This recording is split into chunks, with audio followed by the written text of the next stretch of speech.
నమస్కారం. సుప్రభాత ఘంటారావానికి స్వాగతం. ముందుగా ప్రధానాంశాలు.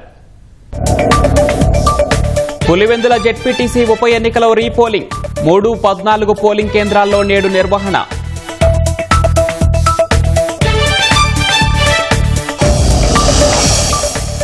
గడువు కంటే ముందే అమరావతి పూర్తి కావాలన్న సీఎం.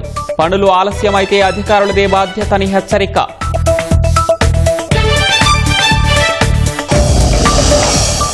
తిరుపతి జిల్లాకు దక్షిణ కొరియా సంస్థ అపాక్ట్. సెమీ కండక్టర్ యూనిట్ల హబ్గా మారనున్న రాయలసీమ.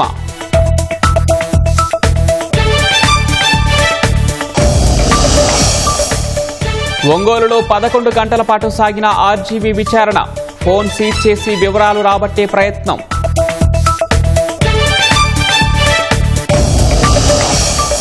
బీహార్లో ఓటింగ్ సవరణపై నమ్మకం కోల్పోవడమే సమస్య. పూర్తి వివరాలతో సిద్ధంగా ఉండాలని సీఈసీకి సుప్రీం సూచన.